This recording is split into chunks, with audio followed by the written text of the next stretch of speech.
designs and mechanizations of our federal government structure that I feel directly imperiled not to tell anybody about, so that's why I'm here telling you. In doing so, I am breaking my security oaths. I am also guilty of breaking major federal law. How long I'll be able to do this, anybody's guess. However, I would like to mention this talk is going to be broken up into 4 main topics.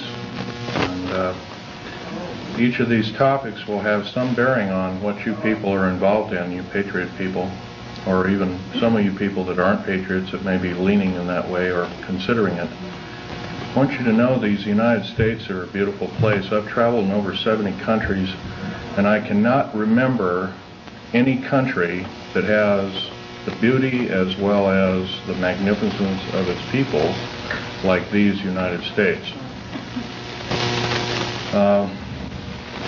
Give you an overview of basically what I am. I started off, went through engineering school, which half of my schooling was in the field. I built up a reputation for being a geological engineer as well as a structural engineer with both military and aerospace applications. I have helped build 2 main concern bases within these United States that have some significance as far as what is it called the New World Order. Number 1 is Dulce, New Mexico. I was involved in 1979 in a horrendous firefight with alien human type, whatever you want to call them. And I was one of the survivors. I'm probably the only talking survivor you'll ever hear. 2 other survivors are under close guard somewhere in these United States. One is not in very good shape. He's living in Canada. So I'm about the only one around that knows the firefight, that knows all the detailed files of the entire operation. 66 Secret Service agents, FBI and the like, Black Berets died in that firefight. I was there. Number 1, part of what I'm going to tell you is going to be very shocking. Part of what I'm going to tell you is probably going to be very unbelievable.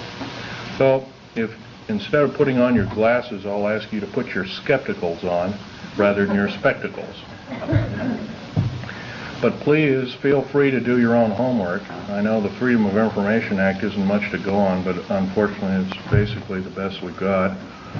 Your local law library and your nearest law university is a good place to look for congressional records. So if one continues to do their homework, and one can be standing vigilant in regards to their country. I love the country that I'm living in more than I love my life. I would not be standing before you right now risking my life by telling you these things if I didn't believe it so. The first part of this talk is going to concern deep underground military bases and the black budget. Let me first start by emphasizing the black budget. The black budget is a secretive group, basically a secret budget. It garners 1/4 of the gross national product, the entire gross national product of these United States. At present, the gross national product is around $5 trillion. So 1/4 of that's about $1.25 trillion per year. At least 1.023 trillion, and I say at least, is used in black budget programs like deep underground military bases. Presently, there are 129 deep underground military bases in these United States. Is this our? No, this one doesn't work.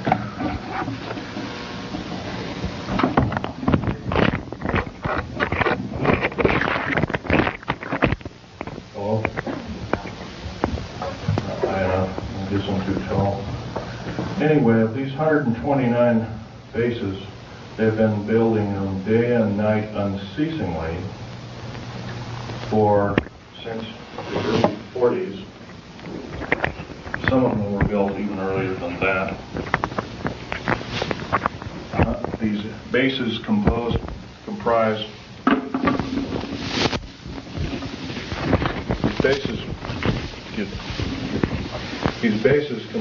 basically of large cities underground. They're connected by high-speed monorail magneto-leviton trains that can go up to Mach 2.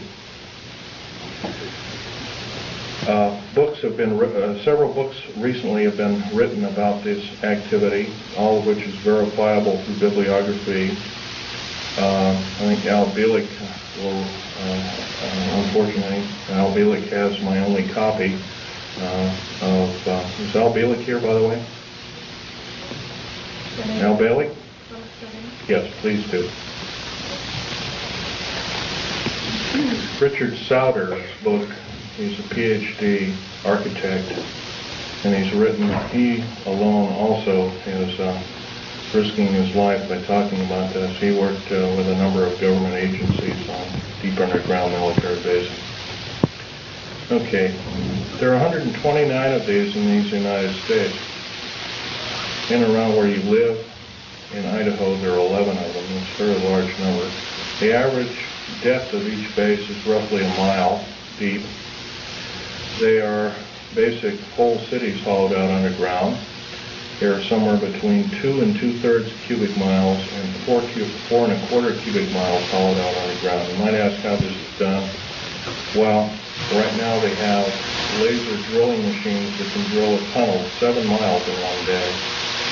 Obviously, we the public have been misinformed and not told about this. But unfortunately, I don't believe these things. The black projects, as we know them, sidestep Congress, which is illegal. Right now, the New World Order is depending upon these bases, and if I'd known it was the New World Order involved, I wouldn't have had anything to do with them. I was lied to rather extensively. So, basically, the technology as we know it for every calendar year that goes by, every 12-month calendar year, the military technology increases about 44.5 years. This is why it's easy to understand that back in 1943 they were able to create through vacuum tube technology, a ship that literally disappeared from one place and reappeared 400 miles later in another place. My father, Otto Oscar Schneider, there's an interesting story about him. He fought on both sides of the war. He was originally a U-boat captain. He was captured. He was captured by the French. He was turned over to the United States Army. He was turned over to the United States Navy. He was repatriated here to Cocoa Beach, Florida, and Fort Lauderdale, and taken up to Philadelphia Navy Yard thereafter. And he was a master machinist as well as an MD doctor. He later became an MD doctor. He never did anything with it. But basically, he was involved with different kinds of concerns, such as A-bomb and H-bomb and Philadelphia experiment and these other kinds of projects. His groundwork, he invented a camera, a high-speed camera that took pictures of the first atomic tests in Bikini Island on 12th of July 1946, to which I have original photographs of, which show unidentified flying objects fleeing the bomb site at a high rate of speed. Bikini Island at the time was infested with things in various depths of its waters. The natives always saw them. The natives had problems with their cattle, or basically pigs is what they raised, and other things. Though this story has never come out, this is basically what happened. So at that time, through General MacArthur and others, they felt that, in fact, General MacArthur was coined in saying the term, the very next World War we have will be the war of, not with people from planet Earth, but from aliens or people from other planets. And this man was, if we hadn't had him during World Anyway, my father had laid the groundwork with theoreticians about the Philadelphia experiment and other experiments.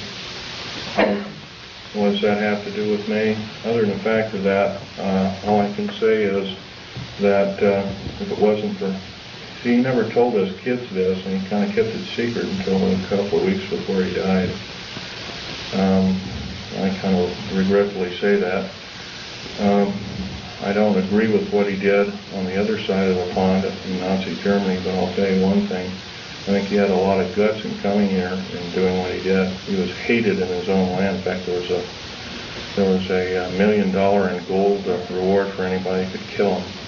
Just bring the picture back of the dead person, and it never happened. Anyway, back to topic number one is dumb bases or deep underground military bases.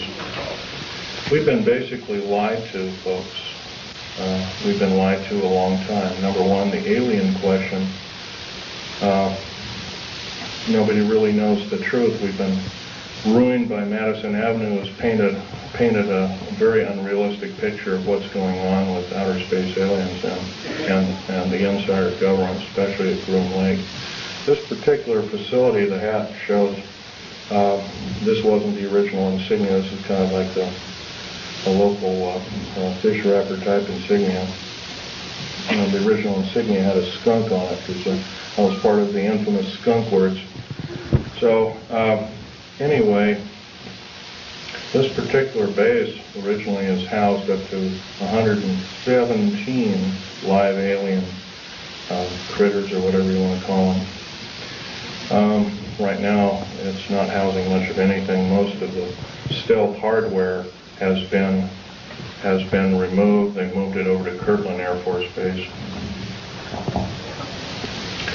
First of all, I want to tell you about aliens and the alien agenda. Back in 1954, under the Eisenhower administration, the federal government decided to circumvent the Constitution of the United States and form a treaty outside of the borders of the United States, within the borders of the United States, basically a treaty from entities outside of the borders of the United States, and it was supposed to be secret. It was called the Greada 1954 Treaty, G-R-E-A-T-A, Greada 1954 Treaty.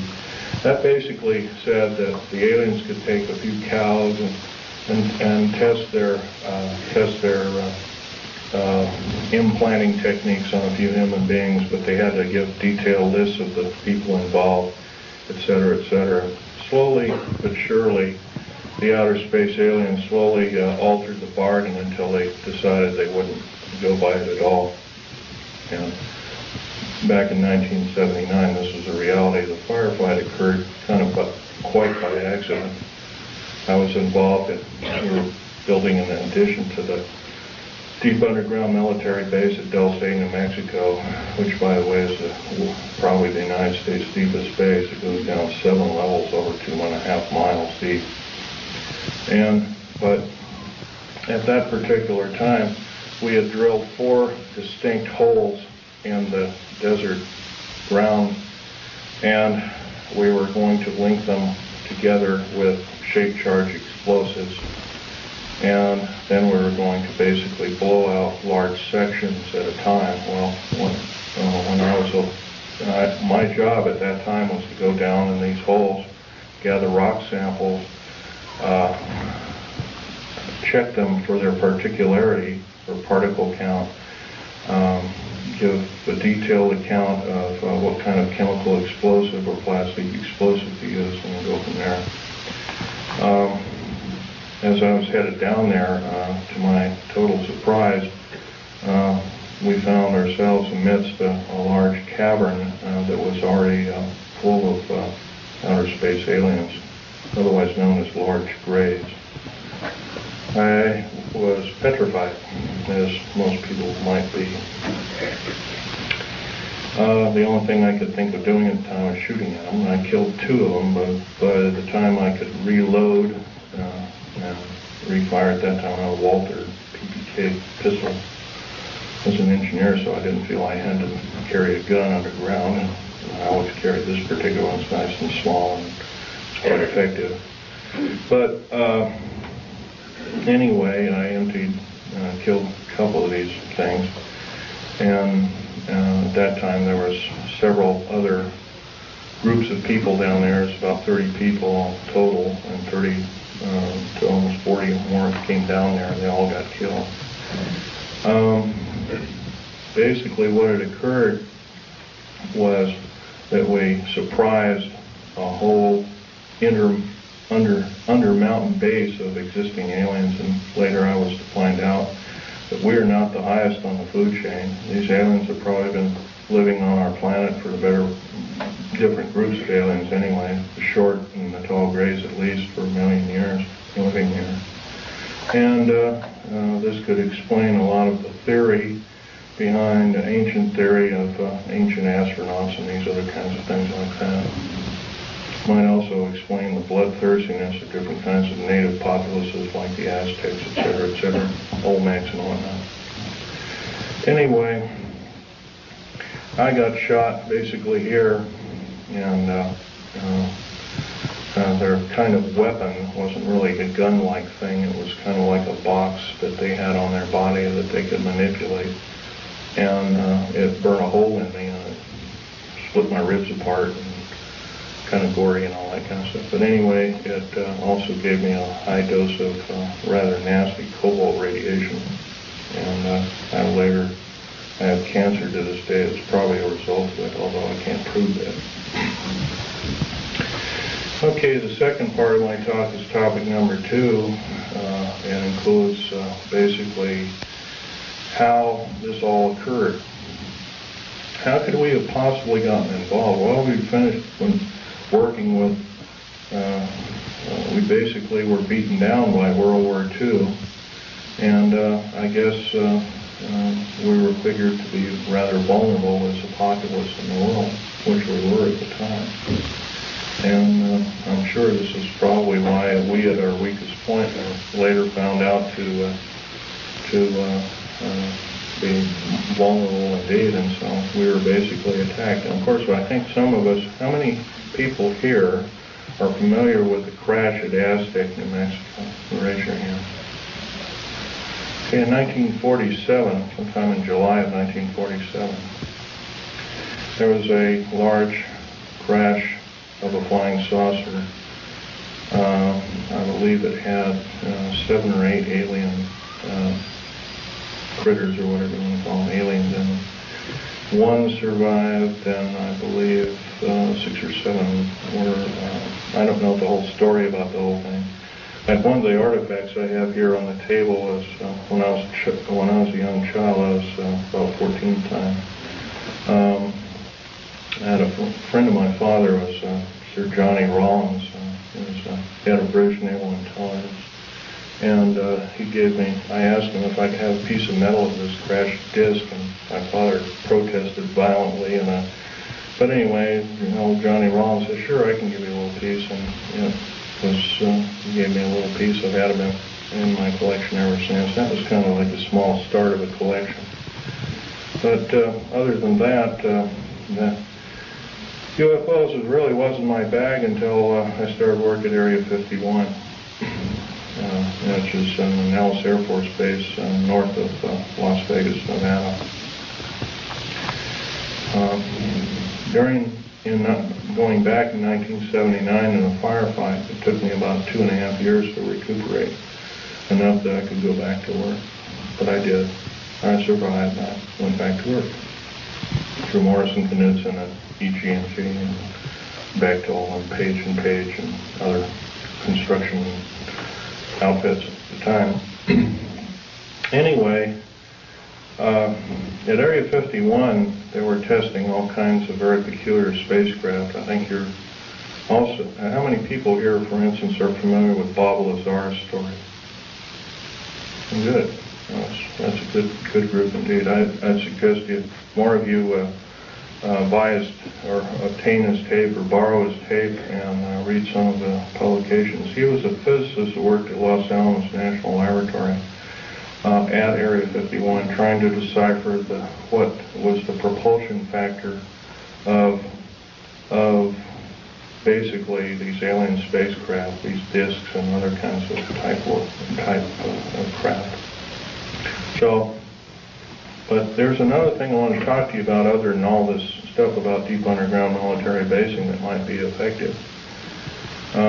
We're all basically here as kind of like a captive audience, except that we're all worried about the strange activity of our federal government. I'm very worried by it. They've stonewalled senators. They've lied to the public. They refuse to tell the truth in regards to the alien matters. I can go on and on. That the list is it would take longer than there are days here, let alone minutes. So I can tell you that, for in all respects, I'm rather disgruntled that since I used to be a rather high-ranking worker in our federal government structure, I'm very disappointed in the activities of our federal government, very worried. For instance, to run by several topics to you. Recently I happen to know somebody that lives in and around, I live just south of Portland, Oregon. I know somebody that works at Gunderson Steel Fabrication, and what they do is they make railroad cars. And a fellow I know, I've known for the better part of 30 years. He works there. He's kind of a lead welder and engineer. He's kind of a quiet type, and he came in excited to me. He called me up, and I met him, and I tried to calm him down quite a bit. But he told me, he says, well, they're building prisoner cars. They're going to, looks like everything you've been talking about the federal government is starting to happen. And he was real nervous about it. And I said, slow down, Bob. So anyway, he told me what was happening. He mentioned that Gunderson has got a contract with the federal government to build 107,200 full-length rail cars, each with 143 pairs of shackles in each car. And there are 11 subcontractors in this giant project, and supposedly Gunderson got over $2 billion for the contract. Bethlehem Steel, there's different steel outfits or different fabrication outfits across the country are building them. Anyway, I says, hey, this is a nice, fantastic story, but how does it pertain? And he says, well, I got to show you one of these cars. So we did. We went to the rail yards in North Portland. I call it Graffitiville, USA, because it's wall-to-wall graffiti. And there's a new car, and he popped open the seal and slid the door back, and there they were. Boy, he wasn't wrong, and it's scary. Now, if you multiply 107,200 times 143 times 11, you'll come up with a monster figure of about 15 million. 15 million is about the number of interested people that I would consider patriots of these United States, and other interested people that don't like seeing what's going on with our federal government, that want to do some serious changing but can't do it. See, no more can we vote out our elected officials. They become kings and queens over us. And I hate to say this, folks, but our present structure of government is not democracy at all. It's technocracy. And it's a form of feudalism. It has nothing to do with the republic. To the republic for which it stands, one nation under God. These people are godless. They've voted out, they've legislated out prayer in public schools. First of all, the public school system is a disgrace, but here they voted out prayer. It used to be before you started class in grade school, you'd have a little prayer. That's kind of a neat thing. Well, now you can't do that. It's against the law. If you do that, by the way, you can get fined up to $100,000 and you can get 2.5 years in prison. Now, somewhere down the line, I don't believe this is very prudent. I believe that we deserve better. We can do better. I also believe that our federal government now is running the gambit of enslaving good, freedom-loving people of these United States. I love these United States more in my life. That's why I'm talking about this to many people as I can find. I'm not a very good speaker, but I can tell you, I'll keep shooting my mouth off until somebody puts a bullet in me, because I'll tell you, it's worth it to talk to a group like this or any other group about the atrocities of our federal government structure. Now, that's only one problem. There are other problems. How about the deep underground military bases I've been talking about? I'm going to show you a number of things that I've collected here as kind of statistics, and just bear with me here. I'll drop the mic here. We have stealth black jets, and here are the different code names for them. There's 29 prototypes, different prototypes presently. Cost per biennium is roughly somewhere around 1.6 trillion. I did this compilation in 1993. Budget from U.S. Congress 5-year plan that we're told about is $247.6 million. You couldn't buy the spare parts of all the black helicopters and the F-117As and the B-1, the B-2 bomber, and all the other 24, 25 prototypes. Couldn't even get the nuts and bolts to that. So we've been lied to, folks, and I know we can do better. Black budget garners this figure, roughly $1.25 trillion every 2 years. Trillion. I'm not talking billion, folks. Trillion. If you don't know what a trillion is, it's 1,000 billion. It's a big number. If you were to regard that in dollar bills, it would be 11 tons of dollar bills. That's how big a trillion is. Okay. The black budget literally means hidden budget. The U.S. Congress never sees the books of this clandestine pot of gold. Contractors of stealth, and I've listed quite a few here. EG&G, Westinghouse, McDonnell Douglas, Morrison-Knudsen, Wackenhut Security Systems, Boeing Aerospace, Lorimar Aerospace, Aerospatiale of France, Mitsubishi of Japan, also Mitsubishi Heavy Electric Industries, Ryder Trucks, Bechtel, IG Farben, that's a chemical company, plus a host of hundreds more. Is this what we're supposed to be living up to as freedom-loving people of these United States? I don't believe so.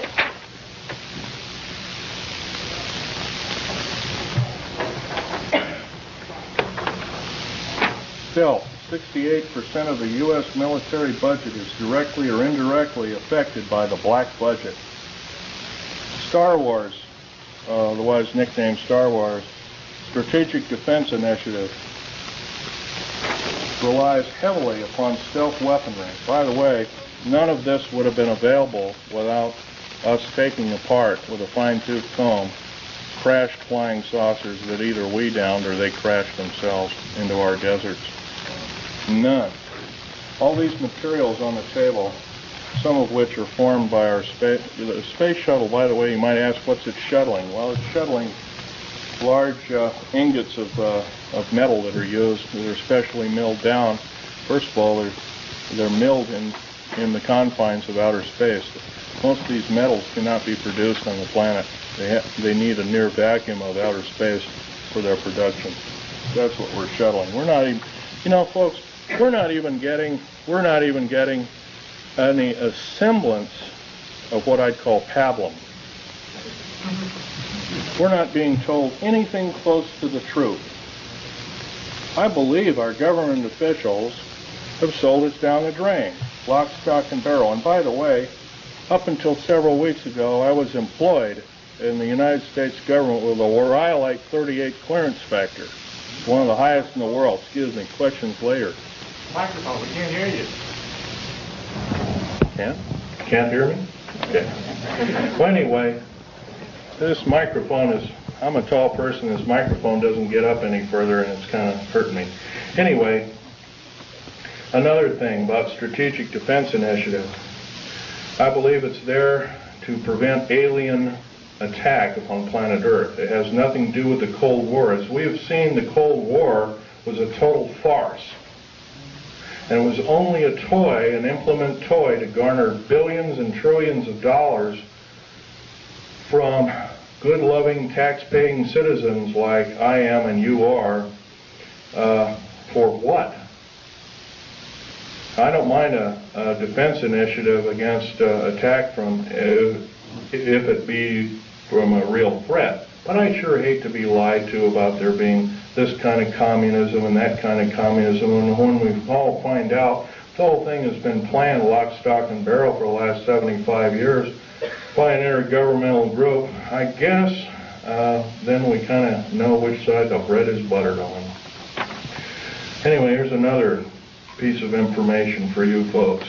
The DEA, ATF, Drug Enforcement Agency, Alcohol, Tobacco, and Firearms, these agencies rely upon stealth tactical weaponry for as much as 40% of its operations and budget.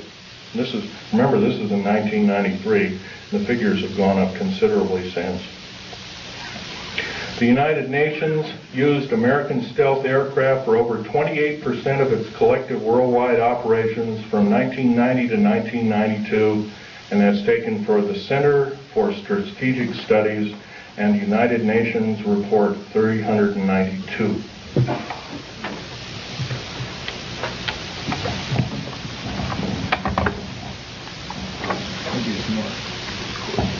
Yeah, I would appreciate that, because I'm having to bend over here and it always hurts.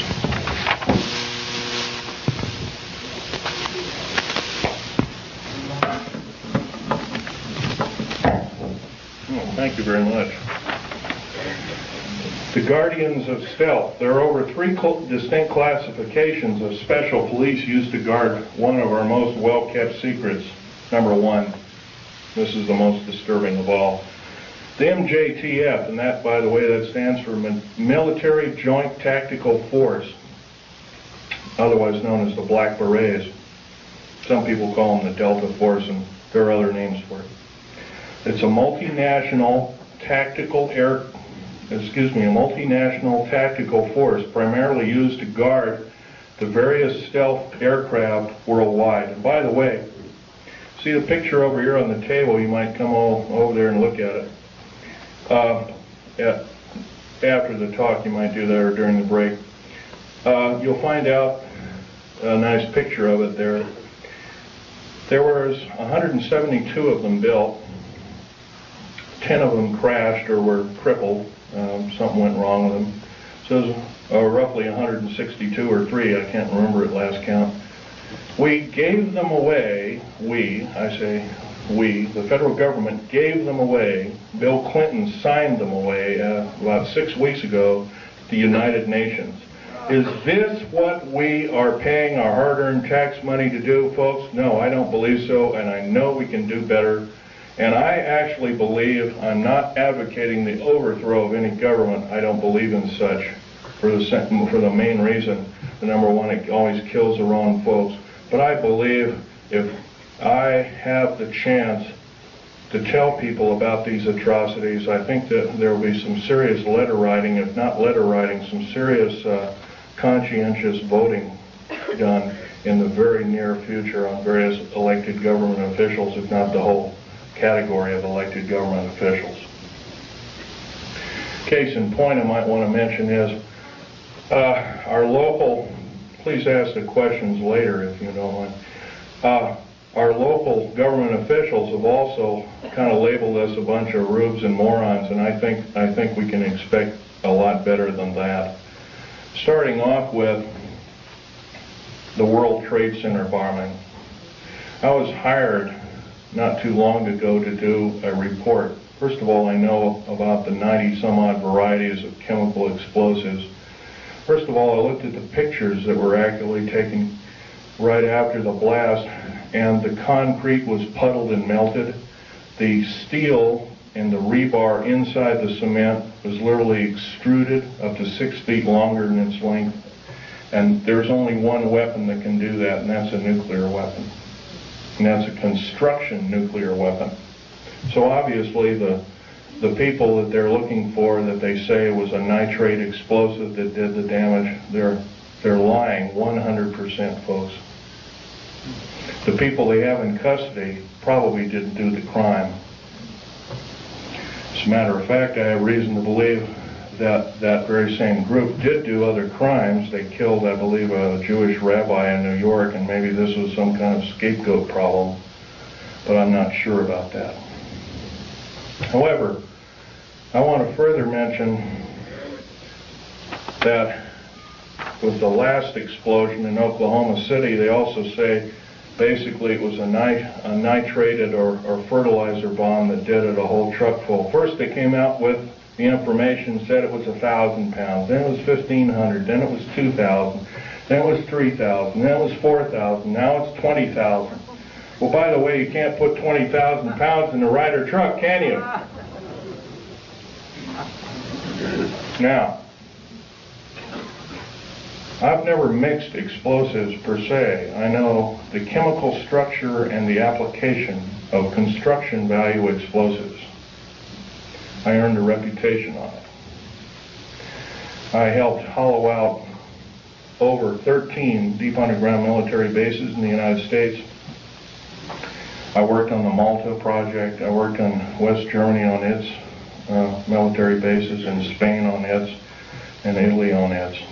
I can tell you from very sure experience, a nitrate explosive wouldn't have hardly shattered the windows of that building. It would maybe have knocked the facing off. It would have killed a few people, maybe at the most 20 to 30 people tops, but it would never have done that kind of damage. I believe I've been lied to as a member in good standing of these United States, and I'm not taking it any longer. So I'm telling you that you've been lied to. How many people there are in this room? You've all been lied to, lock, stock, and barrel, and I do believe if we all get up and say, we've had enough, we want the truth, and if we're not going to get the truth, we want you to step down. If you won't step down, then I do believe our founding fathers told us and warned us that a federal government structure out of control is totalitarian slavery, and I do believe that we have to do something about it. Now, that's pretty serious, hard, down-to-earth talk. But I don't see any way we're going to get around it. I don't perceive at the present time that we have more than 6 months of country life left in these beautiful United States. The present rate. Right now, the so-called Patriot movement, which has been given a stinging blow by Janet Reno, who, by the way, I want to tell you something about Janet Reno.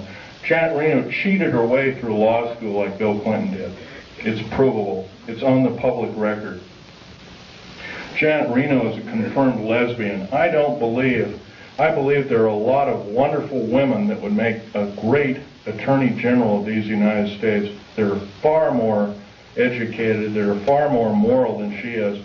I would hate to think how we are being hoodwinked by such evil people. We are the laughing stock of the world, and I do believe I can qualify myself by saying I'm a tired American, and I'm now speaking out. I think we can do better. I think these people of these United States, mostly older people above the age of 45, are now seriously worried about their own future. And I'm going to give you a run by some scenarios here that are scary indeed.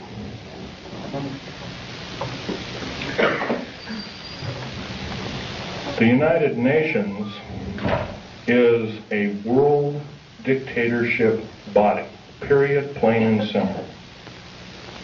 It is housed in the United States.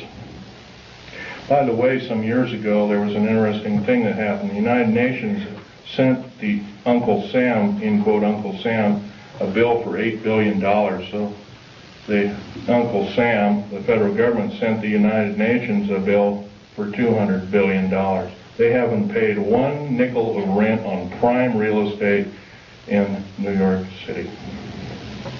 They have special trains that shuttle all these diplomats around. One of my best friend's wives and her 2 little boys was killed by a drunken diplomat from Kuwait, who, by the way, our law, by the way, has no effect. I'll tell you another thing. Military law on military reservations has no effect. Public law on military reservations has no effect. once again, our wonderful, beautiful, thin sheet of paper called the United States Constitution and another nice thin sheet of paper called our Bill of Rights has been trampled on beyond repair. We have to stand up and say, this is enough, and you as elected officials are going to obey the Constitution of these United States. Number one, by first limiting the amount of your service to our federal government. Like one term. One ping only, as the Navy would say, one ping only. By the way, one term is plenty. Because if you're an evil person, one term you can do a lot of harm. If you're a good person, you can do a lot of good. Two ways of looking at it. Our elected government officials have sidestepped the whole thing and says, well, with so-called contract of America. Let me run this scenario by you, folks. Contract of America is the exact terminology that Adolf Hitler used to subvert his people in 1931. I believe we're not of that same caliber. I believe we can do better.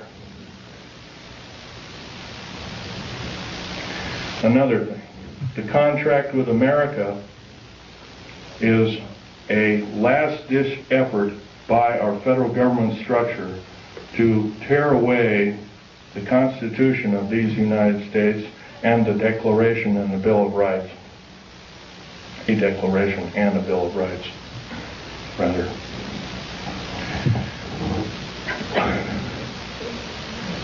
Reading these wonderful pieces of paper that were somehow have protected us from economic and other forms of slavery, I doubt if there's more than 50 people in this room, including me, I hate to say, has not seriously read the U.S. Constitution. That's a national disgrace. I'm beginning. I picked up a book out of a library and I photocopied it. I'm reading it extensively.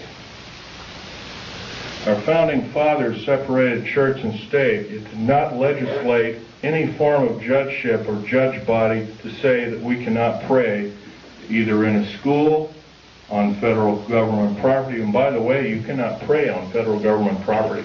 If you do so, you're in violation of federal government standards and laws, and you can be guilty of a $100,000 fine and 20 years in prison. I do believe the people that are now in charge are atheists. And if they are not atheists, what are they? I think we can do better. Another thing I want to blow by your ears is the fact that a lot of you have probably seen in different areas black helicopters. There's over 64,000 black helicopters in these United States. For every hour that goes by, there's one being built. Is this the proper use of our tax money? I don't believe so. What in the heck does the federal government need 64,000 tactical helicopters for if they are not trying to enslave us? I doubt if the entire military government structure needs 64,000. Worldwide. Supposedly over 230 countries. I doubt if all the world needs that many helicopters. Stealth aircraft, for instance. The F-117A, there's 157 of the son of a guns going around. You know their sole purpose is? They're all loaded with LIDAR, L-I-D-A-R, and SEER, computer-enhanced imaging radar. They can fly over your house. They can see you walking from room to room. They can tell if you've got an old antique rifle on your mantelpiece. They can see objects in the house with a variation, limit and capability of 1 inch to 30,000 miles. That's how accurate this is. Is this the proper use of our tax money? I would say not. Now, I worked in the federal government for a long time. I know exactly how these people handled their business. Every time I did a job, worked in a federal government installation. I was given a battery of 17 psychological and 8 other forms of tests.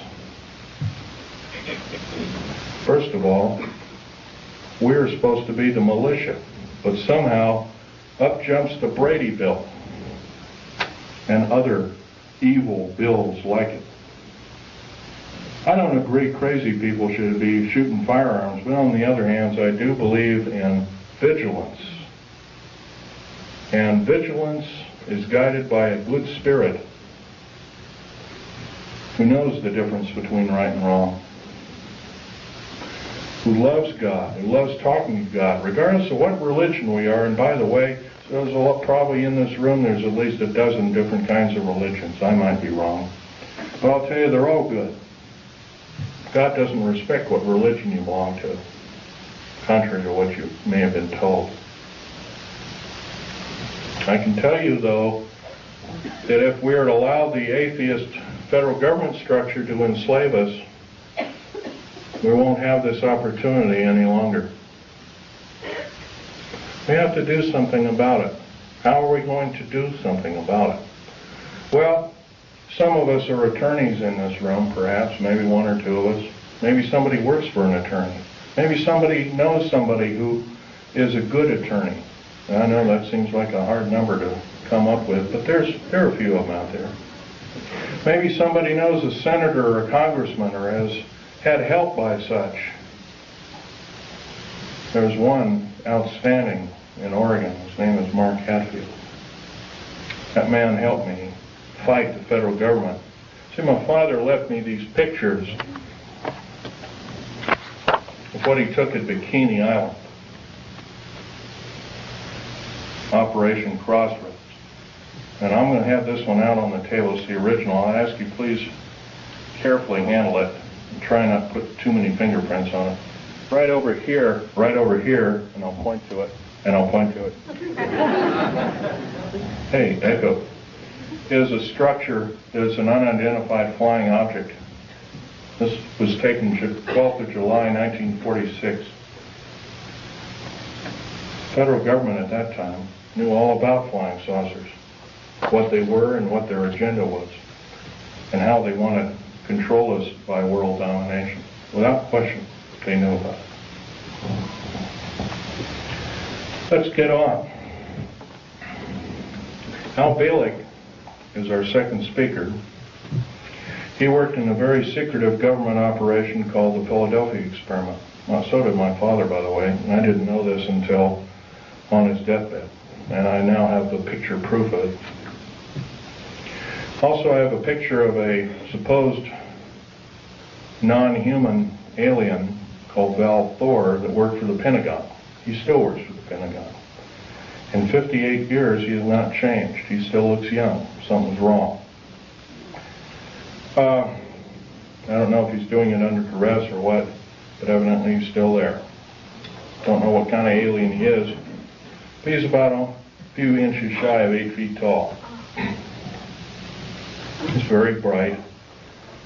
He's worked in the Department of Defense and the Pentagon for, I believe, 58 or 56 years, one of the two figures. So don't tell me, folks, don't tell me, federal government,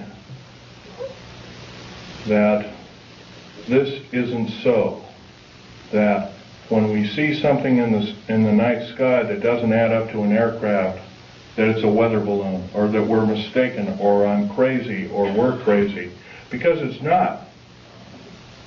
You've been lied to, you've been cheated, you've been stolen from, you've been cheated by your public officials, and I think it's time that we not only realize this, but it's time that other people form cells and start talking about this vigorously.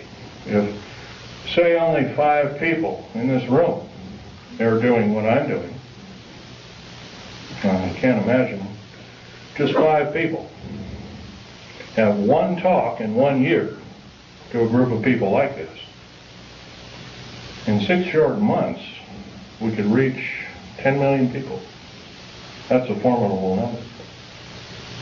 But if I'm just the only one out there talking, it's never going to do it. Right now, before the U.S. Senate, is an anti-terrorist bill. This anti-terrorist bill, by the way, is going to kill the United States Constitution and Bill of Rights by number one. Number one, it will take away, first of all, it will arm the federal government police force. First of all, I think the federal government's got enough police. There's 1,719,000 federal police officers in these United States. That is more that was in either Germany during World War II or Russia under Stalin and Beria. Now, at the present moment in time, 7 weeks ago in Nellis Air Force Base, and a year and about a month ago, about 13 months ago, because I was there at that time, we entertained the United Nations and the Russians and showed them Area 51, which is supposed to be our most secret military base. What is going on, folks? Tell you what's going on. We're being sold down the river. We've got to do something about it, otherwise we will not see this country go on as the United States, and I don't think we'll see it go on for a year. I'm saying I don't believe I will see it go on as a country in 6 months at present. Because if the federal government has created the World Trade Center bombing and the bombing in Oklahoma City, which is extremely tragic because it killed probably 40 or 50 children. And by the way, I have absolutely no use for a person that hates children. Our Attorney General, Janet Reno, hates children. She hates men, she hates everything but maybe her own kind. And by the way, if anything is outer space alien, it's her.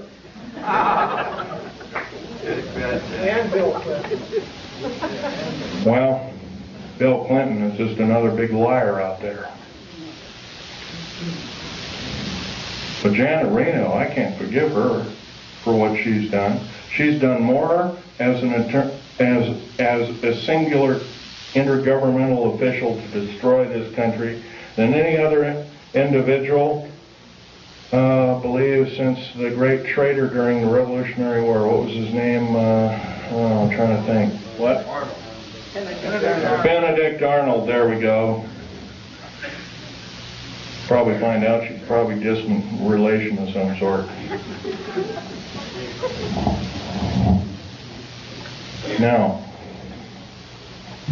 what can we tell our government, trusted government officials? I know how rare those are. They're an endangered species. Well, they can first start by getting a bill going that requires all government officials to register. I mean, if they're going to ask us to register our guns and our rights, they have to register their rights. They can register their rights and their guns and their legislative ability through one kind of referendum, number one being they can limit the amount of years that they're in office. If they cannot do this, by the way, if a contract with America, by the way, is really a contract, and all the politicians, or the Republicans or Democrats or whatever you want to call them, to me that's just a label, they left one thing out of a contract. Say you buy a car, or buy a house, or buy something on time, and it's got 10 parts to the contract, and one is scratched out after you've signed the contract. By the way, it's null and void. You don't own anything. You may even be able to keep the property. By the way, the contract with America is not only illegal, but it's asking us to change the bargain. The only damn things that change the bargain are the damn outer space aliens, etc., etc., and evil people. I think we can do better than this. Now, another thing we can do is require all politicians basically to accept no PAC money of any kind, and accept no money from a salary, and that all government officials be basically put on kind of like a selective service. Everybody has to serve in some part of a government structure to some degree. And it's a voluntary thing, and if you've done right, you get paid for it. And if you're not done right, then there are other ways to make sure that you will be punished accordingly. If we did these kind of things, if we were prudent, if we thought everything out, because I'll tell you, the only thing that doesn't need changing in any way, shape, or form are the two pieces of paper, one the Bill of Rights and one the United States Constitution. Those two thin sheets of paper have kept us from totalitarian slavery, or worse, for over 200 years. And now they're being seriously threatened by a minority few people who want to reign over us, who want to kill us off, who want to cause us great bodily harm. You realize, in my field, I couldn't even, if I saw something wrong, and I did many times, I had no way to blow the whistle. That's not what our founding fathers taught us. That's not what they laid down in sacred writing, almost sacred writing, I might want to add. We can do better. If we are really the government, if we are really the militia, then we have to stand up and we have to make ourselves known that this will not be tolerated in any way, shape, or form, and it must cease and desist. And if we are challenged, then so be it. Then we are challenged. And I guess the actions of us will be rather forthright by judging from this crowd. I'm laying down my life by talking about secret things, that I took an oath of secrecy that said that if I broke that oath of secrecy, I am guilty of espionage. I am called a traitor by my own government for blowing the whistle. That's not only a disgrace, but it's an outrage and has ramifications on everyone in this room. And I think we can do better. Now, I've talked about a number of topics that are rather controversial. I don't think I've talked about too much about why we're being enslaved.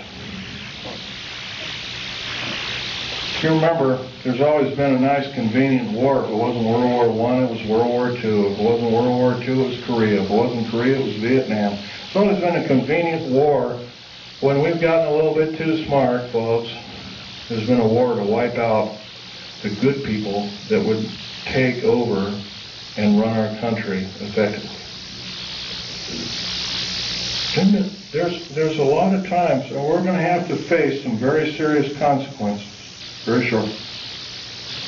What we call patriot movements in this country are being singled out for war crimes against humanity, and I happen to think there are a few people in these groups that are crazy, but I would say they're an extreme minority. Probably less than 1/100 of 1% or 1/10,000th of the whole. Janet Reno has us believing that all of the people that are in patriot groups are responsible for inflaming the populace, for doing other crimes against humanity, like killing children, innocent children, regardless of race. The unspeakable thing that happened at Oklahoma City is a wake-up call. If we do nothing, if we decide to stuff our gut, to say, well, I don't have to do anything today, I can watch this show on TV or that show on TV. I don't have to talk about, I'll let Phil Schneider or Al Bielek or some other person talk, Bo Greitz or some other person talk about it. Let them do it. If we act this way, folks, we're not going to be around very long. If you got rights out there, you might as well start enjoying them like you've never enjoyed them before, because pretty soon we're not going to have them. We got the wonderful freedom of movement. Driving down the road, and you don't have to show your ID, but slowly that's changing. There's legislation right now in the United States Congress that any person that has worked for the federal government has to have special identification. It's illegal. It's an outrage. And I've already drawn the line, stamped and put my foot down, and I say, enough is enough. I've had enough. And I think we can do better. I know we can do better. So I'm asking you, out of this entire group, how many 100 people there are? 150 or so? 5 of us.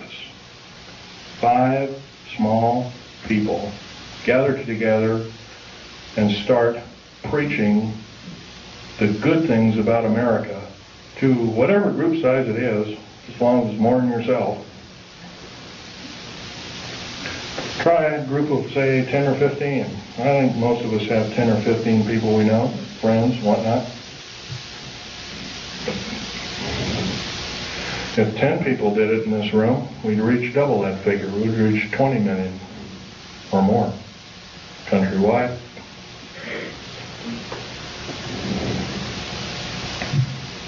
What do we have to do? We have to stockpile weapons and all these other kinds of things. Trouble is with revolutions, they always end up killing the wrong people. Unfortunately, it's starting to look like that might have to be the only scenario to get these parasites off our back. And I'm telling you folks, they are parasites of the first water. They're only out for their own self-gain. And by they, I'm talking about your government officials. Not all of them. There are some that are good. There are some that are honest. There are some that are forthright, that love God, that love the Constitution and the Bill of Rights, and other wonderful works by our founding fathers. But they're few and far between. In the House of Representatives in the United States Senate, there is not one politician that is not an attorney. There is something wrong there, folks. During Abraham Lincoln's time, I know that's a long time ago, 130 years ago, roughly, it was an honor beyond medals and glory to serve in the United States Senate or in the House of Representatives. And there was actually only about 8 total senators and House of Representatives people that were attorneys. The rest of them were common folk like you and like me. But we've been led down the wrong path, folks. If we sit here and do nothing, we're not going to have any freedom. And it's not going to take very long. At this rate of speed and the way things are going, what's going to be the next scenario? Is it going to be another bombing somewhere? First it was a trade center bombing in New York City. Then it was middle, homegrown America killing children and innocent people on their way to work, whatnot. Elderly people in Social Security office and whatnot. How come the AARP isn't talking about the 61 older people that bit the dust in the Social Security office and the other federal government that was seeking? Some of them were in the Internal Revenue Service and other kinds of... By the way, that's another thing. The IRS, there's nothing legal about the IRS at all. By the way, do you realize, I was reading the Oregonian newspaper 10 days ago. President Clinton has authorized the U.S. Mint to print the new money. They've already printed about $3 billion of it. You travel overseas, you get this pink-looking thing with a picture of a president on it, and a similar thing that the insignia is a little off-center, done that way. On either side of this bill is a UPC stripe. No, sir. I don't believe in having the mark in my hand or in my forehead like the Bible taught me. But it's coming, folks, if we do nothing. It's coming as sure as I'm standing here telling it to you. And it's probably going to be here in less than 2 years if we do nothing. And this is I'm actually downplaying it. It could be a lot sooner. Federal government right now, with their high tech, has invented an earthquake device. I have reason to believe that the earthquake in Kobe, Japan, by the way, I'm a geologist, I know exactly what I'm talking about. There was no pulse in the pulse wave. There's supposed to be a pulse wave in any earthquake. There was none in the Kobe, Japan earthquake. None. In 1989, in and around San Francisco, there was an earthquake. There was no pulse or pulse wave. That is a Tesla device. Nikola Tesla invented it, and he did it not out of evil, but he was trying to make a device that could be accurately used for construction and building of buildings and that kind of thing. It's been taken for evil, though, guaranteed. I want you to know that the black budget programs throughout these United States have subverted science as we know it. What's AIDS, for instance? I'll tell you what AIDS is. AIDS was invented by the National Ordnance Laboratory in Chicago, Illinois in 1972. It was a biological weapon to use against the people of these United States. The reason I know this, I have seen the documentation by the Office of Strategic Services, which, by the way, is still in operation to this day, through the Centers for Disease Control in Atlanta, Georgia. They used the glandular excretions of animals, as well as humans, as well as outer space aliens. I'll tell you something about these outer space aliens. They're mortal. They can be shot dead just like you and I can, but I'll tell you one thing. They're bad news in the worst order. We have absolutely no defense against their germs. None. They're a biological weapon of terrible consequence. I advocate that every alien on this planet, good or bad, if they're good or bad, they have to be isolated. They are a biological weapon. Saddam Hussein and other people have killed 3.5 million Kurdish people with a similar biological weapon. Do we, the people of this planet, deserve this? No, we don't. But we're not doing anything about it. And every moment that we waste, every moment that we don't blurt out and we say we've had enough, that we deserve better, that we're going to get better, we're doing other people on this planet in different countries a great disservice. Right now I'm dying of cancer related to work that I did for the federal government.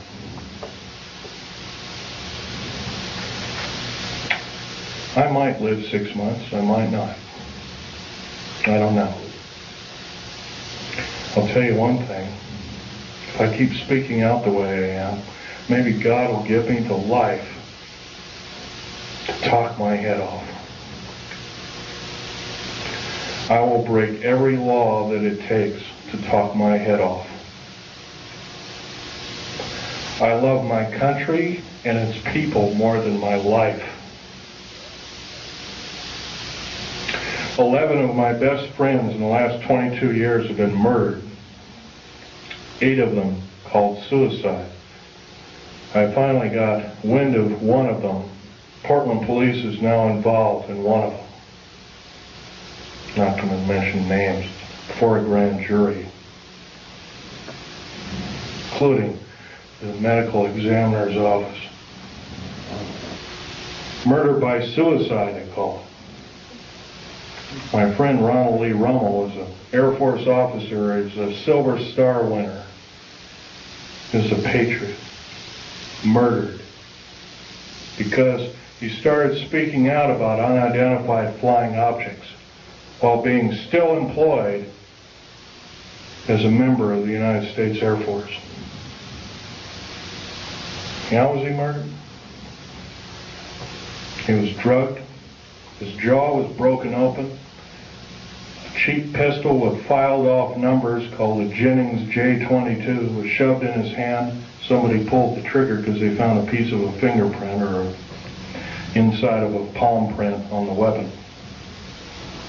They also found hair samples. Somebody quickly putting the bullets into the clip.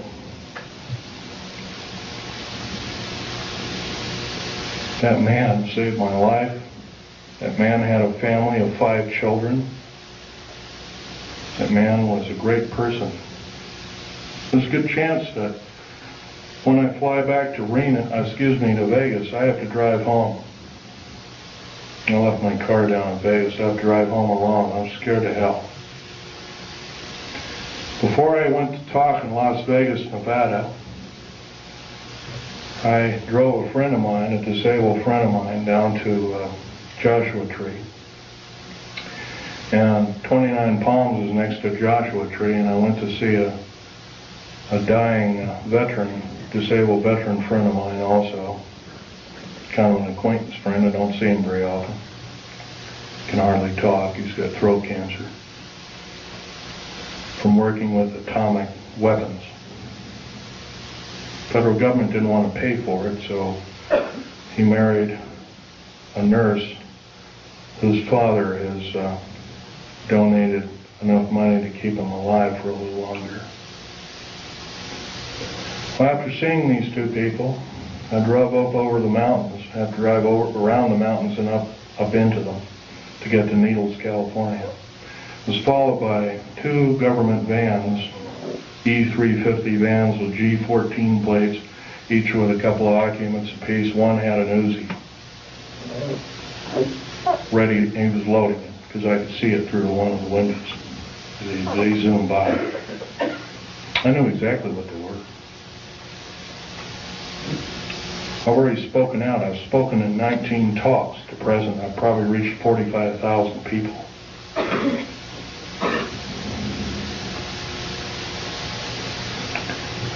Well, they sped up around me. I sped up around them, took a bunch of pictures with a high-speed camera. Then they caught up to me, and it looked like they were trying to force me off the road. I have a Ford Taurus sedan. But what they don't know about that Ford Taurus sedan's got a police interceptor motor. It's got an 8-liter motor. It'll do 140 in the shade. So I got up above them, and I come to a screeching halt right in the middle of the road. And the road was just wide enough for my car and maybe a foot on either side. There was a deep ravine to the left. There was a shallow ravine about 9 or 10, I'd guess roughly 9 feet deep, 10 feet deep, something like that. On the other side. One of them skidded over, rolled over in the right ditch. One went over to the left ditch and rolled all the way down. I could hear a bunch of cries for help and crackling and glass, and finally I didn't hear anything. Is this what it's going to take? 2 weeks ago, I had a man come to my Wilsonville apartment, going to arrest me. By the way, I have a Rhyolite 38 clearance. I don't know if you know what that means. I only report to 3 individuals with that clearance. President of the United States, head of the CIA, and or a base commander. No one else. This man came to arrest me. He called the sheriff. Said, I can't open the door to you. Open the door or we'll beat it in. I said, if you beat it in, you're at risk of your life. Are you threatening me? Yes, sir, I'm threatening you. I'm going to call the sheriff right now and have you removed. You're threatening my life. Called the sheriff. Sheriff came, Clackamas County Sheriff car came, pulled right behind him. I know this man very well. I would trust him with my life after what he did. He risked his job. He risked a 22-year career with the police department. He went right behind this guy, prevented him from getting out. He threw a bullhorn. He says, "You are under arrest. Please come with me and I'll escort you out." He was escorted out in handcuffs to his disgrace. Sheriffs have a lot of power in this country. They can arrest FBI, CIA, DIA, and the like. It's a very good thing. Otherwise, I wouldn't be here talking to you. Now, I want to end this talk by mentioning we all know what the Patriot Movement stands for. Every one of us loves America. Most of us love America more than our life. Most of us are willing to defend it as we have defended it before. And we'll defend it again and again and again for how many times it takes until we get the objective done. I would like to believe I'm a patriot. I'm no longer employed by the federal government. I took a pair of scissors and cut up my security card and I mailed it back to the SOBs, pardon my French. I wrote a detailed letter and said, "My life is threatened in any way, shape, or form." I did this. It's already been threatened. "I will consider downloading 140,000 pages of information sensitive to the New World Order, Strategic Defense Initiative, and what it really stands for, and the federal government structure as a whole." I've already begun to do this through the Infonet and the Internet worldwide. I spent $78,000 getting these kind of pictures away from the federal government after my father willed them to me in his will. There all they are, a piece of paper with a few revealing notes on them. Stanley, Val Thor is this particular character right here. Right here. He hasn't changed a bit, 58 years thereabouts. I have over 7,000 pictures. I have detailed files and writings. I have alien artifacts and medals. You're only looking at half a dozen of maybe 7,000 that I have. I feel you people have to know the truth as best as I could tell it. Thank you very much.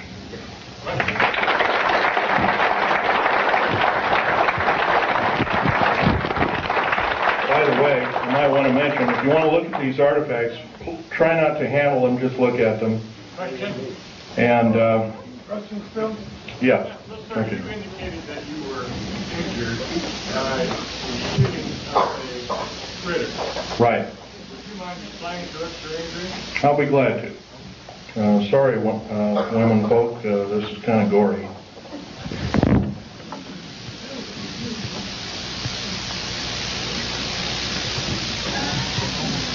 What did you say it was that hit you? Okay. My legs are worse. It was some form of ray weapon that had a high dose of stinking radiation called cobalt, or dirty bomb radiation. I remember the color of the beam. It was a light green, kind of like a light emerald green. Question? You know much about the reverse phase wave? No, I do not. Question? Have you heard the civilian federal transfer center being built in Oklahoma, Louisiana, and I think Michigan? Yes, and I can tell you that there are 50 of them. There's one in every state. Can you describe what their purpose is? Purposes, they are prison camps. Will make Nazi Germany look like a kid's toy. They're very large. As big as they are above ground, they are a minimum of 3 levels below ground. Have you ever heard of Goose Lake, for instance? Goose Lake is a prison. It's a supposed model prison run by Wackenhut. Wackenhut is Fourth Reich Nazi German. They run this entire police state operation in Southern California. It is a low-yield, deep underground military base. It's not military. Wackenhut base, basically. It's buried about 500 feet underground. It is a long runway underground. It's about 3 miles long. It's got 2,700 prison cells in it. There's a track on either side of it. Food and shower facilities are all on, they're kind of like individual cars on tracks, and they service each prisoner. You get to change your clothes once a week, get a shower once a week, no television, no nothing, totally underground, minimum lighting facilities. If you talk, you are beaten senselessly. 2,700 federal prisoners are in it right now. The worst of the worst. I don't know about you, folks. I learned an old song in church. The vilest offender who truly believes a pardon in Jesus is quickly received. I don't believe we or anybody else in these United States has the right to torture anybody. I don't care if they're a murderer, a rapist, or anything else. We should basically get rid of these kind of individuals. But if we do have the guts and maybe a little bit of fortitude to kind of hope that, well, I don't want murder on my hands, and we imprison them, I don't believe this is the way. Question? A comment. It appears that we're way past the 2-year voting cycle to stop what's happening. Right now,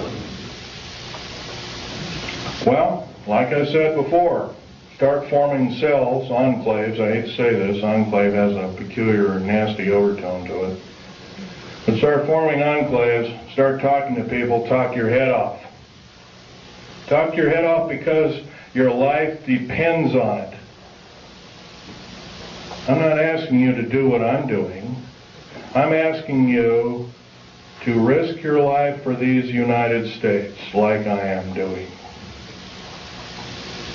Question over here. You give out your internet address? The fact that Yes, I'll give you my address. these beings are alien in that they come from other planets.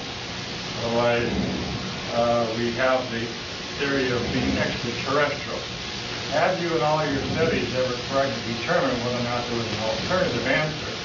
Rather than being extraterrestrial, are they extra-dimensional? And if so, what have you discovered and what authority can you mount to be able to show that as a possibility?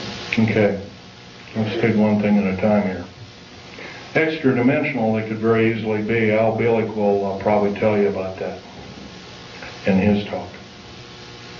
When we blew up the A-bomb tests, and later the A-bomb, Hiroshima, Nagasaki, and all the other tests that took place, we basically opened up a hole in time. And the reason I know this is Al Bielek told me, if you look in an early 1953 Life magazine, you'll find a picture of an A-bomb, and it was a round mushroom cloud, and through the mushroom cloud you can see black space with stars.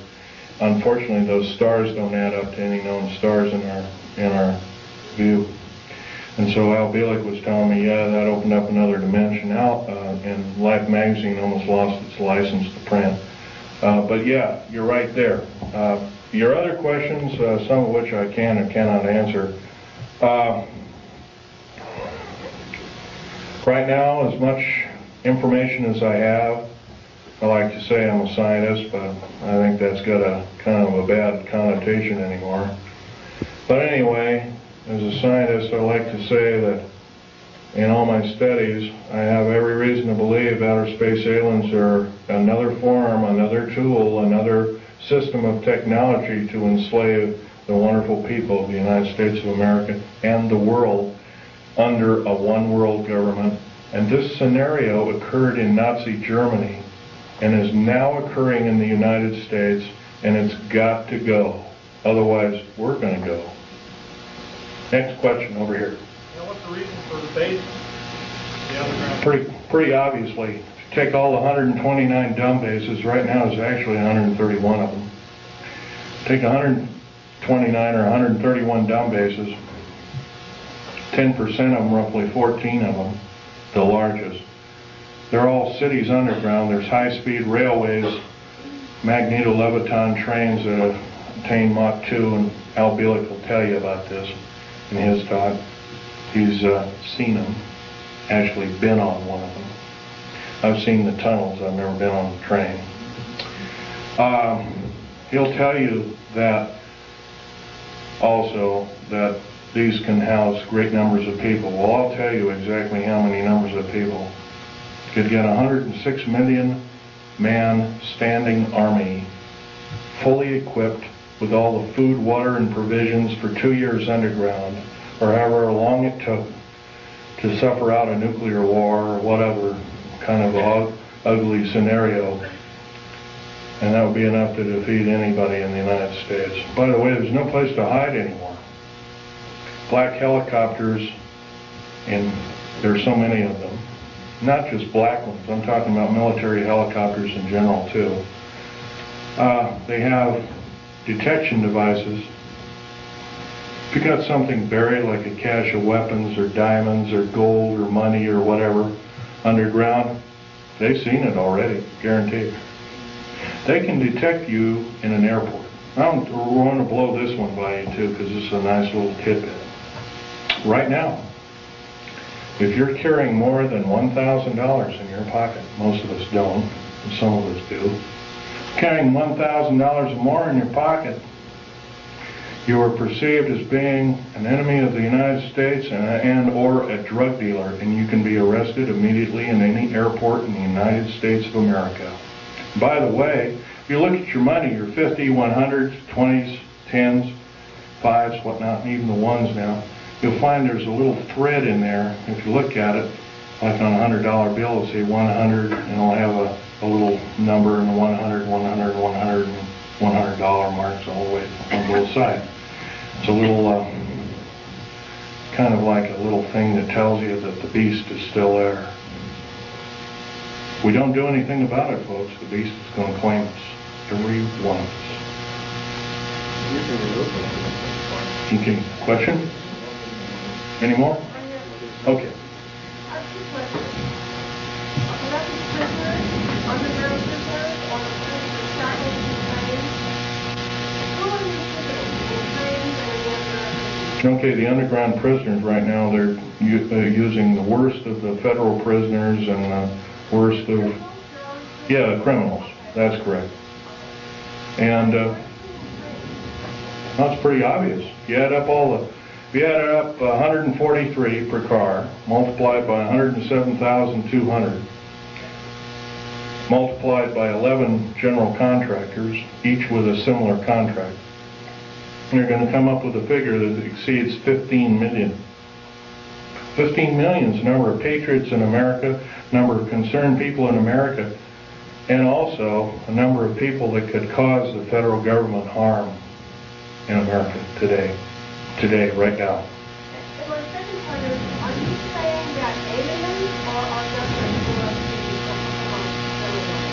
I'm saying our federal government blew up Oklahoma without question. Clearly proven.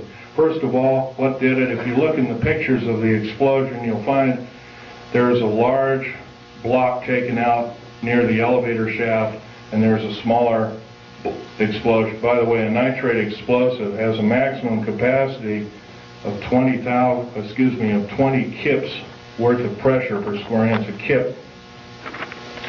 kip is kilotons of pressure, 1,000 tons. So 20,000 tons of pressure per square inch maximum. if you had the whole truck totally packed. Wow. By the way, the federal building in Oklahoma City had some pretty strong girders in it. Girders and pillars and stuff like that. The average federal building, especially a new one like this one, has a tensile strength of 200,000 kips. The only thing that tear it apart like that is either a nuclear weapon or a thermite charge, shape charge explosive. Right now, the only thermite charge explosives in these United States are military operated, and they're housed at Mather Air Force Base in California, near Sacramento. Yes? I heard there were 2 explosions still, 8 seconds apart. I wasn't really aware of that, but if there were 2 explosions, I would assume that one was either a reverberant explosion or it was an atmospheric explosion. It's on the seismograph at the university. It wasn't an echo. I'd have to look at it. It's on the back of the sheet I just handed you. Really? Okay. Right there. Okay. And this is the second explosion, is that correct? Right, they're both on there. Right together. They're right together.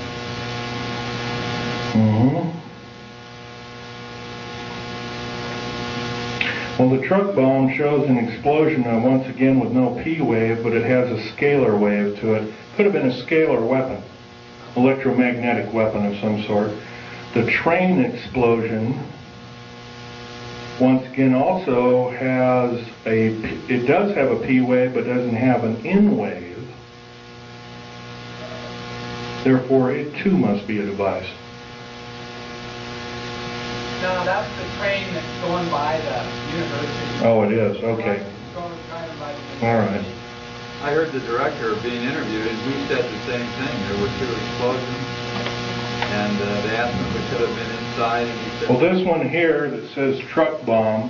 No, that's not the bomb. That's a truck right by the university. No, this, okay. It says, truck and bomb. I see, okay.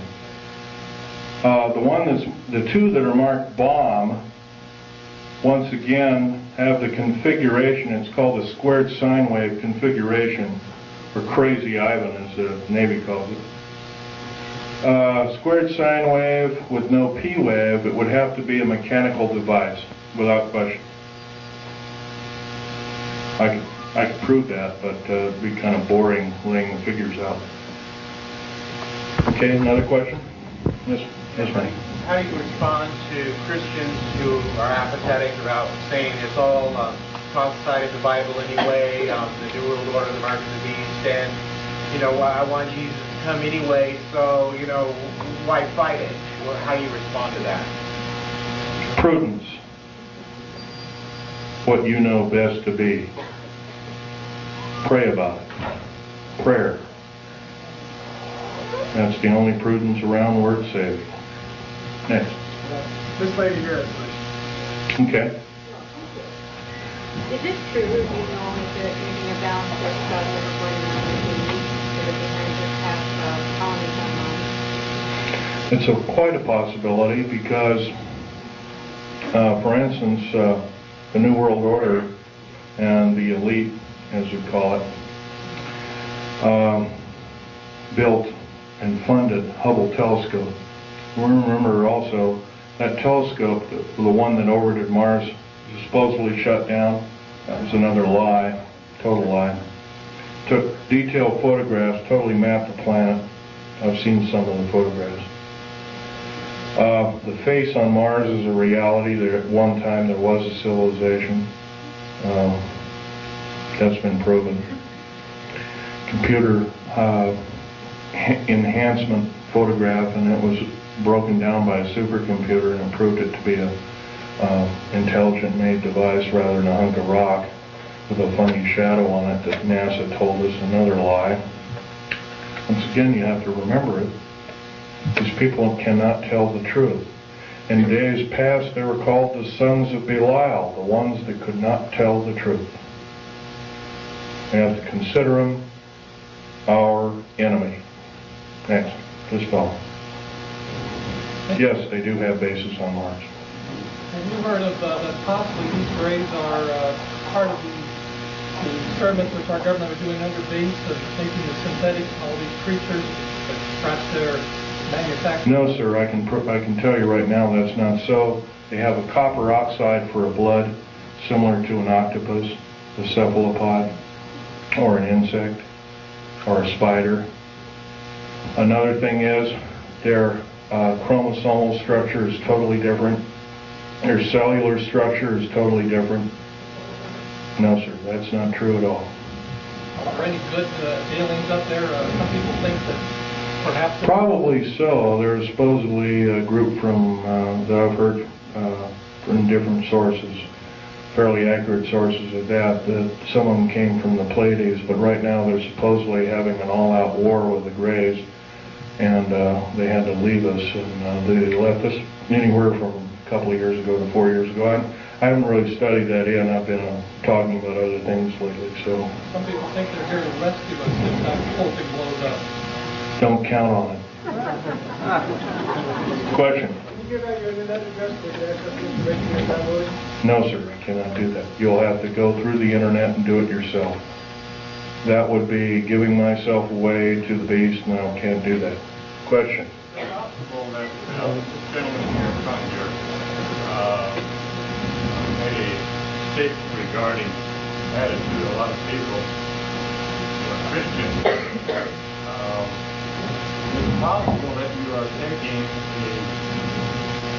a study called eschatology,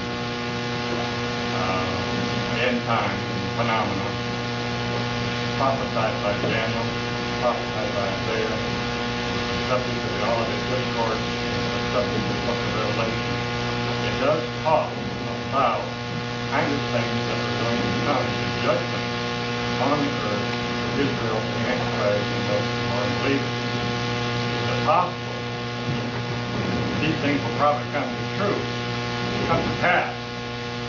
But to use eschatology as a weapon of fear in order to get people to act is not what the scriptures talk about. That's correct. That's correct. You can't do it that way. The fact of the matter is that in Christ we have liberty from those kinds of things which are going to befall the earth, because there's no condemnation for those who are in Christ. So it says, but to try to say that we are people who are subject to this condemnation is not a full understanding of eschatology. I would agree with your statement. There is one thing, though. I love America. I'm only one person. I'm only human. I can make mistakes. I'm not perfect. God is perfect, as much as I know. I will say one thing, though. Keep reading the Bible. It'll just make your heart purer and purer. It'll also improve your prudence and improve your state of mind overall. Would it be more profitable to get further into Christ and get further into ourselves? And let the world and all the good people in this country go to waste? No, sir, I cannot believe that, nor will I possibly ascribe to that in any way, shape, or form. Christ did not put us on this earth to die in a holocaust of fear from characteristic evil entities or people. No, sir, I cannot believe with that particular statement. I love Christ, but unfortunately I cannot believe that I can allow my fellow countrymen to go by the wayside. And I think actually it's a form of disinformation and government propaganda to believe it. Next. Yeah. Okay. Comment. The Idaho Constitution has a provision for the militia. All able-bodied men between 18 and 45 years old will serve in the militia. That's in the Idaho Constitution. Okay, I agree with it.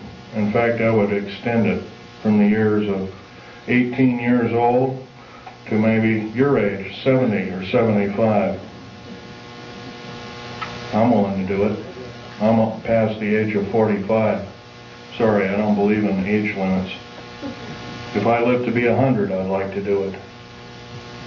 Yes, sir. I'd like to give you a quotation from the Bible. Christ talking. It is Luke 19:27, and it says, "Bring those my people who do not want me to rule over them before me and slay them." And I always ask the people, does that mean love them to death? But the preachers don't preach this. And there's other quotations like that. Yes, I've read such quotations. If I'm wrong, I will stand slain by God. Stand convicted. Maybe I have already been convicted. Yes, sir. Tell us where the prison is in Idaho? Near Coeur d'Alene. What was that question? Would you state the question again? Where is the federal prison that you're talking about in Idaho?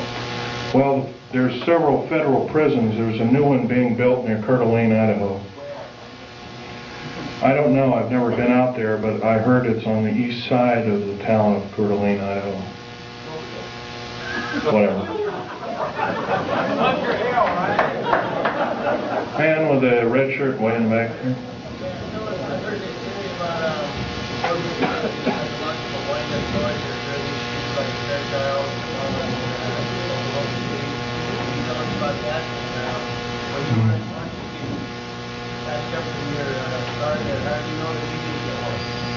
I don't.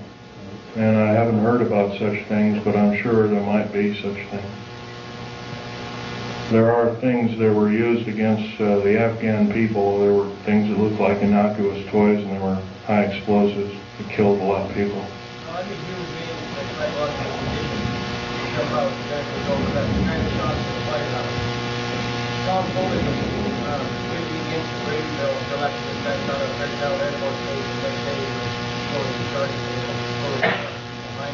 You can bet your bottom dollar that this is some form of a setup of American people's rights, without question.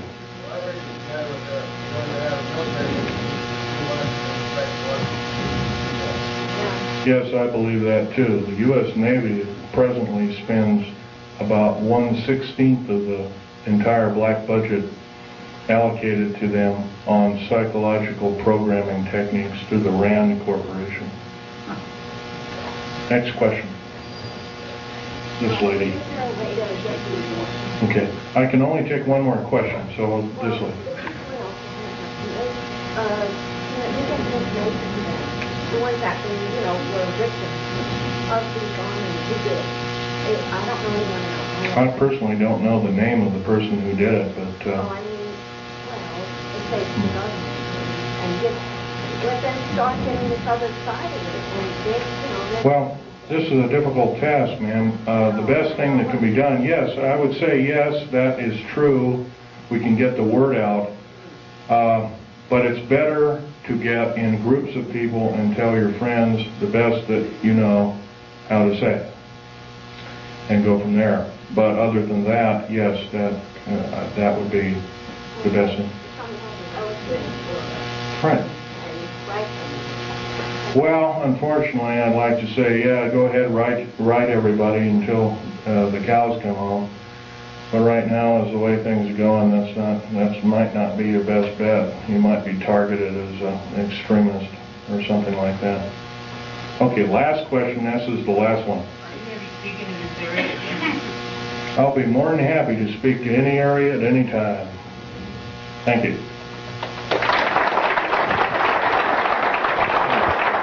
May God bless each and every one of you and your families, too.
rather horrendous designs and mechanizations of our federal government structure that I feel directly imperiled not to tell anybody about, so that's why I'm here telling you. In doing so, I am breaking my security oaths. I am also guilty of breaking major federal law. How long I'll be able to do this, anybody's guess. However, I would like to mention this talk is going to be broken up into 4 main topics. And each of these topics will have some bearing on what you people are involved in, you patriot people, or even some of you people that aren't patriots that may be leaning in that way or considering it. I want you to know these United States are a beautiful place. I've traveled in over 70 countries, and I cannot remember any country that has the beauty as well as the magnificence of its people like these United States. Give you an overview of basically what I am. I started off, went through engineering school, which half of my schooling was in the field. I built up a reputation for being a geological engineer as well as a structural engineer with both military and aerospace applications. I have helped build 2 main concerned bases within these United States that have some significance as far as what is it called the New World Order. Number 1 is Dulce, New Mexico. I was involved in 1979 in a horrendous firefight with alien human type, whatever you want to call them. And I was one of the survivors. I'm probably the only talking survivor you'll ever hear. 2 other survivors are under close guard somewhere in these United States. One is not in very good shape. He's living in Canada. So I'm about the only one around that knows the firefight, that knows all the detailed files of the entire operation. 66 Secret Service agents, FBI and the like, Black Berets died in that firefight. I was there. Number 1, part of what I'm going to tell you is going to be very shocking. Part of what I'm going to tell you is probably going to be very unbelievable. So if instead of putting on your glasses, I'll ask you to put your skepticals on rather than your spectacles. But please feel free to do your own homework. I know the Freedom of Information Act isn't much to go on, but unfortunately it's basically the best we've got. Your local law library and your nearest law university is a good place to look for congressional records. So if one continues to do their homework, and one can be standing vigilant in regards to their country. I love the country that I'm living in more than I love my life. I would not be standing before you right now risking my life by telling you these things if I didn't believe it so. The first part of this talk is going to concern deep underground military bases and the black budget. Let me first start by emphasizing the black budget. The black budget is a secretive group, basically a secret budget. It garners 1/4 of the gross national product, the entire gross national product of these United States. At present, the gross national product is around $5 trillion. So 1/4 of that's about $1.25 trillion per year. At least 1.023 trillion, and I say at least, is used in black budget programs like deep underground military bases. Presently, there are 129 deep underground military bases in these United States. Until a couple of weeks before he died. I kind of regretfully say that. I don't agree with what he did on the other side of the pond in Nazi Germany, but I'll tell you one thing. I think he had a lot of guts in coming here and doing what he did. He was hated in his own land. In fact, there was a $1 million in gold reward for anybody who could kill him. Just bring the picture back of the dead person, and it never happened. Anyway, back to topic number one is dumb bases or deep underground military bases. We've been basically lied to, folks. We've been lied to a long time. Number one, the alien question. Nobody really knows the truth. We've been ruined by Madison Avenue has painted a very unrealistic picture of what's going on with outer space aliens and the inside of government, especially at Groom Lake. This particular facility, the hat shows, this wasn't the original insignia. This is kind of like a local fish wrapper type insignia. And the original insignia had a skunk on it because that was part of the infamous skunk words. So anyway, this particular base originally is housed up to 117 live alien critters, or whatever you want to call them. Right now, it's not housing much of anything. Most of the stealth hardware has been removed. They moved it over to Kirtland Air Force Base.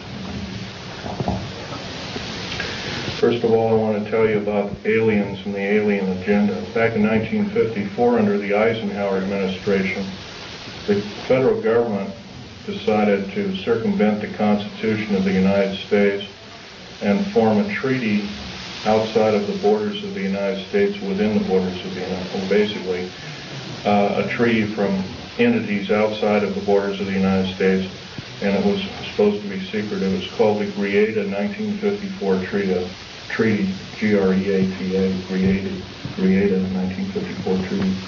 That basically said that the aliens could take a few cows and test their implanting techniques on a few human beings, but they had to give detailed lists of the people involved, etc., etc. Slowly but surely, the outer space aliens slowly altered the bargain until they decided they wouldn't go by it at all. And back in 1979, this was a reality. The firefight occurred kind of quite by accident.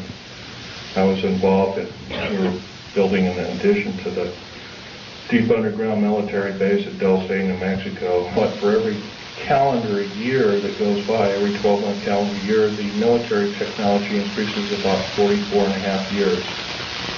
This is why it's easy to understand that back in 1943 they were able to create through vacuum tube technology, a ship that literally disappeared from one place and reappeared 400 miles later in another place.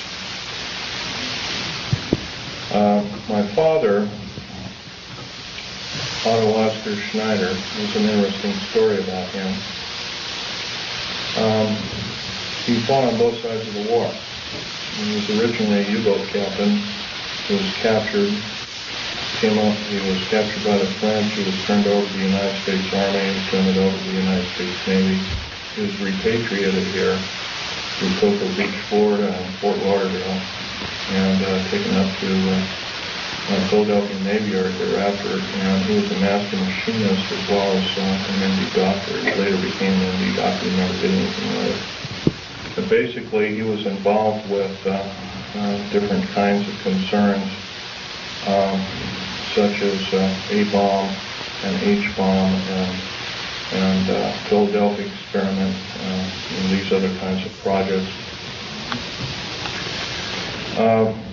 His groundwork, he invented a camera, a high-speed camera that took pictures of the first atomic tests in Bikini Island on 12th of July 1946, to which I have original photographs of, which show unidentified flying objects fleeing the bomb site at a high rate of speed. Bikini Island at the time was infested with things in various depths of its waters. The natives always saw them. The natives had problems with their cattle, basically pigs is what they raised, and other things. Though this story has never come out, this is basically what happened. So at that time, through General MacArthur and others, they felt that, in fact, General MacArthur was coined in saying the term, the very next World War we have will be the war of, not with people from planet Earth, but from aliens or people from other planets. And this man was, if we hadn't had him during World War II, we wouldn't be here today. Anyway, my father had laid the groundwork with theoreticians about Philadelphia experiment and other experiments. What does that have to do with me? Other than the fact of that, all I can say is that if it wasn't for, see, he never told us kids this, and he kind of kept it secret. Is this our? No, this one doesn't work.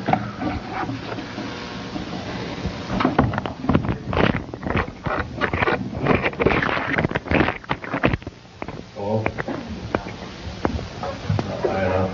This one's too tall. Anyway, of these 129 bases, they've been building them day and night unceasingly since the early 40s.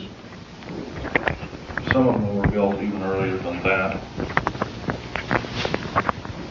These bases comprise